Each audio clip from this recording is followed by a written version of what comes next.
wabarakatuh. Good morning everyone. Let me introduce myself. My name is Nursalina. You can call me Indah.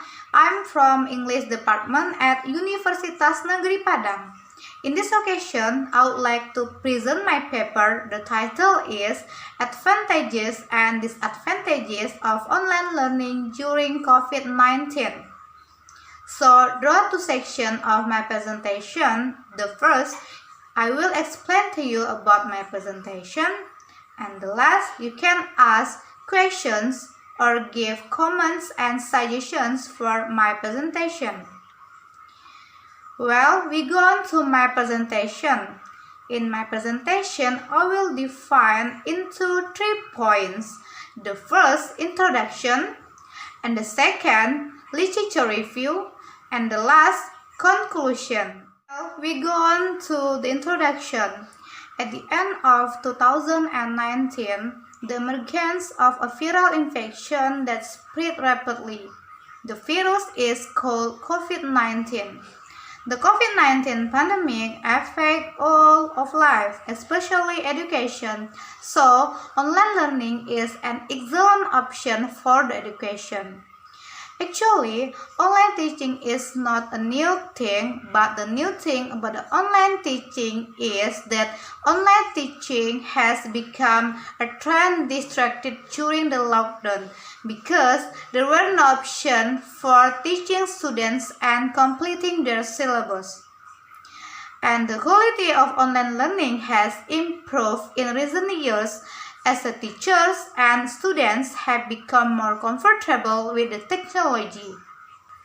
Next, we go on to the aim of study. There are 2 purposes of my study. The first, to find out what are the advantages of online learning during COVID-19 and what are the disadvantages of online learning during COVID-19. Alright, we go on to the second point, literature review. For the first, definition of online learning. There are so many definitions of online learning. According to Selim 2007, he said that online learning is the delivery of course content through the electronic media such as internet, intranet, extranet, audio or video tape, and CD-ROMs. Moreover, online learning is any learning experience or environment that relies upon the internet as the primary delivery mode of communication and presentation. Apana 2008. In addition, Feldman and Zucker 2002 explained that the online teaching and learning process is a new perception through the internet. They assume that online-based interactions are covered wherever and whenever communication, so they believe that the process should be taken the plan in online education. So, online learning will become one of the ways to share the materials for the students in learning process. Based on the explanation above, we can conclude that online learning is an educational tool or system delivered off the internet that allows you to study anywhere and anytime. Next, types of online learning. There are 2 types of online learning.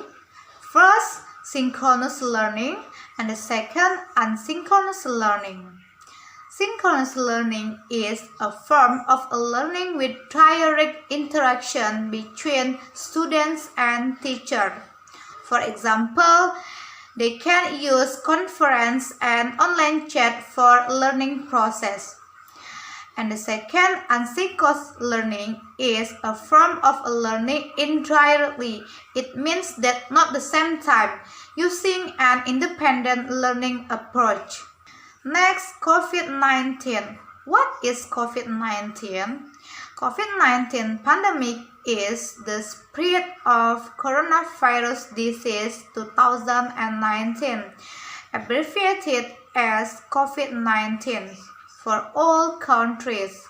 So, This disease is caused by a new type of coronavirus.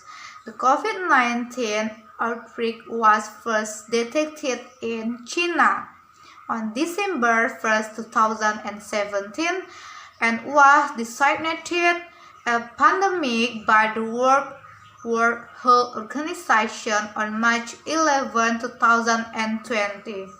So, efforts to prevent the spread of the coronavirus include travel restrictions, postponing, canceling events, closing facilities, and online learning. Next, we go on to the advantages of online learning.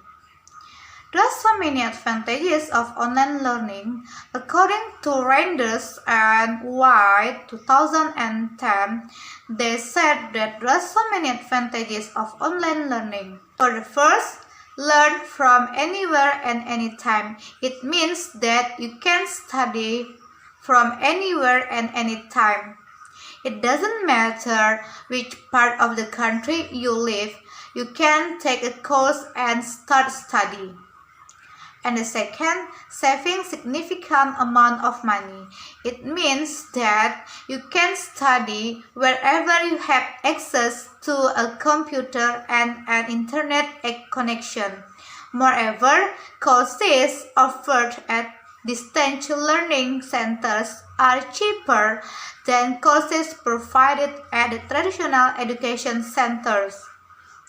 And next, flexibility to choose. It means that the learners allow to organize their study schedule according to their convenience without following a regular study schedule. Next, saving time. It means that no time is wasted going to and from college, and no time is wasted waiting for a bus or train. And the last, personalized learning. It means that online learning systems allow students to define and process learning styles, content, goals, knowledge, and individual skills.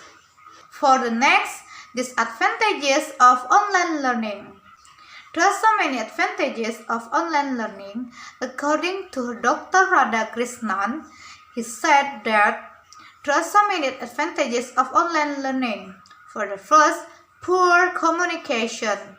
It means that online learning can create misunderstanding between students and teachers, which may have detrimental effect on the teaching learning process and students' outcomes due to misinterpretation of tasks. And the second, feeling isolated. It means that students will feel isolated when they cannot greet friends who are next to them because they only communicate through social media. The next, motivation. It means that online learners lack motivation while studying because they easily get distracted toward any other thing. And the last, poor accessibility in remote areas. It means that if hardware, software, and connectivity facilities are not available, then online learning cannot achieve its goals. Next, we go on to the conclusion. In conclusion, I will divide into 2 points. The first, the new normal in education is increased use of online learning tools. The COVID-19 pandemic has sparked a new ways of online learning. All around the world, educational institutions are looking for online learning platforms to continue with the process of educating the students. And the second point is, for many educational institutions, this is a completely new way of education that they have to adopt. As with most teaching methods, online learning also has its own set of positives and negatives. Therefore, this positive and negative understanding will assist the institution in creating a more efficient learning delivery strategy. Alright, I think that's all from me.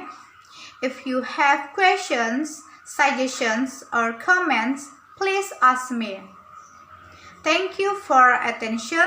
Assalamualaikum warahmatullahi wabarakatuh.